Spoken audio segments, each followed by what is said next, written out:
నమస్తే అండి. ఈరోజు ఒక ముఖ్యమైన రోజు అండి. నేను ఉదయం చెప్దాం అనుకున్నా మర్చిపోయా. అదేంటంటే మా దువ్వాడ సీనుమాయ ఆయనకి కాబోయే శ్రీమతి దివ్యల మాధురి గారి పుట్టినరోజు. ఆ పుట్టినరోజు సందర్భంగా ఆర్టీవీకి సంబంధించిన ఒక వార్త మాట. ఆయన ఒక జర్నలిస్టు, ఆయన ఒక రిపోర్టరు. ఆ రిపోర్టర్ని ఎవరు అడుగుతున్నారంటే ఒక ఆయన స్టూడియోలో కూర్చొని ఒక ఆయన కోట్ వేసుకొని ఆయన అడుగుతున్నాడు అనమాట.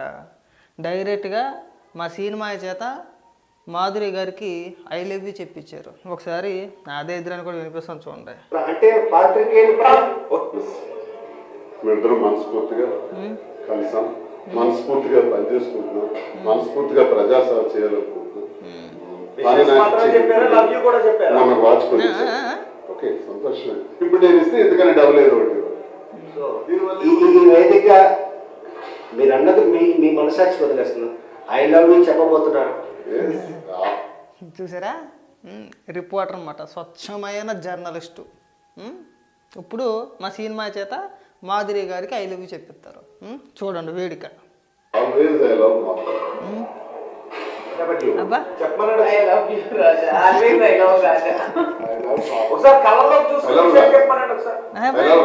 ఎవరైనా ఒకసారి కళ్ళల్లోకి కళ్ళు పెట్టి చెప్పమంటున్నారన్నమాట స్టూడియోలో కూర్చొని. చూపిస్తాను చూడండి. గట్టిగా రోహిత్ ఉన్నారా, చాలా బాగుంది. రోహిత్ గారు ఐ లవ్ మాధురి సార్. ఆయన ఎవరో స్టూడియోలో కూర్చొని కోటేసుకున్నాడు కదా, కళ్ళల్లో చూసి ఐ లవ్ యూ చెప్పేంత వరకు వదిలేడు. అదో ఆనందం.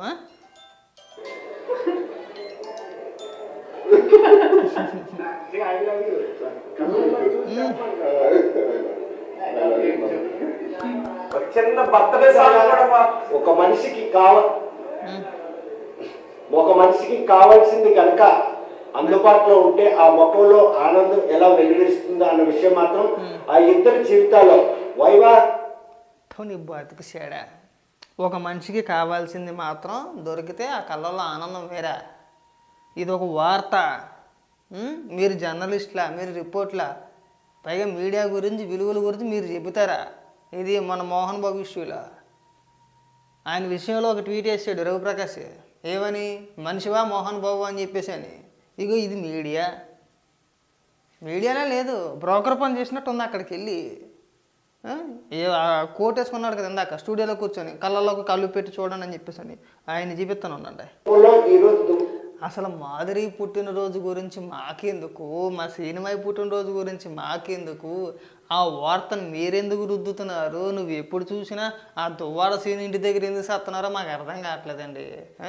ముఖ్యంగా ఇక ఎవరో ఈయన దువ్వాడ సినిమా గురించి ఏ వార్త వచ్చినా ఖచ్చితంగా ఆర్టీవీలో రావాల్సిందేనండి. మొట్టమొదటి వచ్చేది ఆర్టీవీలోనే.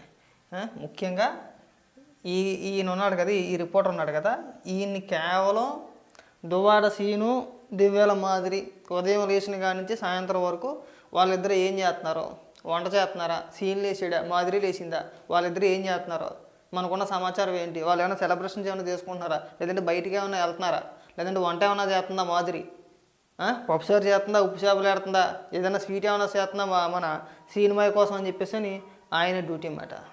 ఈయన ఇందాక కళ్ళలో కళ్ళపెట్ట చూడండి, నోట్లో నూరెట్టి చెప్పమనండి అన్నాడు కదా, ఆయన ఈ ప్రబుద్ధుడు. వీళ్ళే, ఇదే మన మీడియా.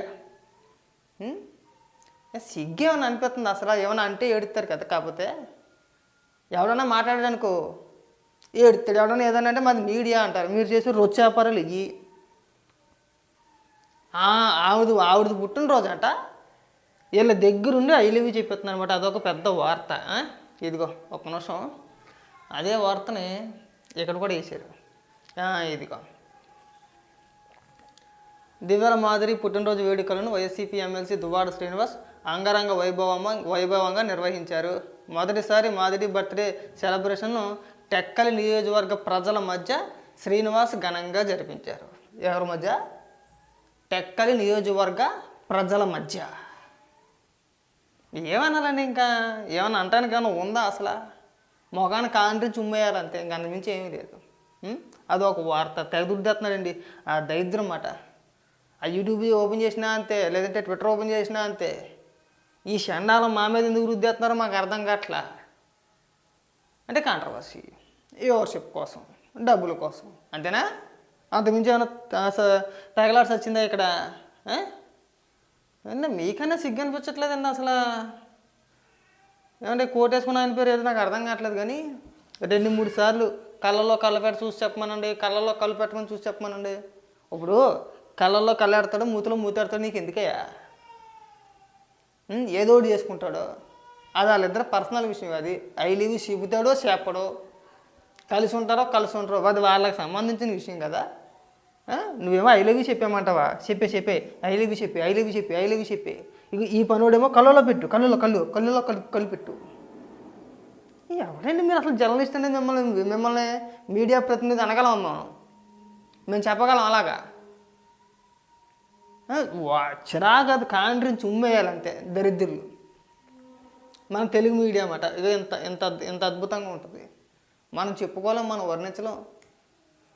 కాంట్రవర్సీ మాట, ప్రతి ఒక్కరి జీవితాల గురించి ఇలా మాట్లాడతారు. మా సినిమాకి సిగ్గులేదు అనుకోండి. ఈయన వెటకారంగా అంటున్నాడా సీరియస్గా అంటున్నాడా అనేది వాళ్ళు గ్రహించుకోలేకపోతున్నారు. ఈయన చెప్పమంటే మరి వాళ్ళకి మాత్రం సిగ్గు ఉండాలి కదా. ఏమండి అది మా పర్సనల్ మ్యాటరు, అది మీకు సంబంధం ఏముంది? మీ ముందు మేము ఎందుకు చెప్పాలా? అది వాళ్ళకే లేదు. వాళ్ళకే కావాల్సింది కాంట్రవర్సీయే, వీళ్ళకి కావాల్సింది కాంట్రవర్సీయే, చూసే కొంతమందికి కావాల్సింది కాంట్రవర్సీయే. ఇంకో దరిద్రం ఏంటంటే అంటే చూసే కొంతమందికి కాంట్రవర్సీ చెప్పి నేను ఎందుకంటున్నానంటే, రీసెంట్గా ఒక హీరోయిన్కి సంబంధించి ఏదో ఒక లీకెడ్ వీడియో అని చెప్పేసి అని ఒక 10 మందో 20 మందో కావాలని చెప్పేసారో మరేంటో తెలియదు, కానీ ఒక ఫోటో ఒకటి పెట్టి వీడియో లీక్ అయింది, వీడియో ఎవరికైనా కావాలంటే లైక్ చేయండి, రీట్వీట్ చేయండి, కామెంట్ చేయండి, మాకు డిఎంలో మెసేజ్ చేయండి, మాకు మేము ఆ వీడియో పంపిస్తామని చెప్పేసి పోస్టులు పెట్టారు. కామాంధులు కాకపోతే ఎంత కరువులో ఉన్నారంటే ఒక్కొక్క పోస్టు లక్షల్లో రీచ్ అండి, వేలల్లో రీట్వీట్లు అండి, వేలల్లో కామెంట్లు అండి. పైగా వాళ్ళు వీడియో పంపలేదని చెప్పేసి అని ఇలా సపరేట్గా పోస్టులు పెడుతూ ఆ పోస్ట్ ఎవరైతే వేసారో వాళ్ళని ఇలా బూతులు తిట్టడాలో చూసారా? అలాంటి దరిద్రులు. మనమేమో ఇక్కడ పొద్దున్న లేచిన కానించి యువత ఖాళీగా ఉన్నారు, ఉద్యోగాలు లేవు, వాళ్ళ భవిష్యత్తు నాశనం అయిపోతుంది, వాళ్ళకి ఉపాధి కల్పించండి, జీవితాల్లో సెటిల్ అవుతామని చెప్పేసి మనం మాట్లాడుతూ ఉంటాం. వాళ్ళేమో సోషల్ మీడియాలో ఎక్కడే వీడియో దొరుకుతుందా, నాకు అది ఎందుకు పంపించలేదు, నేను లైక్ చేశాను, నేను రీట్వీట్ చేశాను, కామెంట్ చేశాను, నాకు వీడియో పంపించలేదని చెప్పి తిరిగి ఆడిని బూతులు తిట్టడం. మహానుభావులు.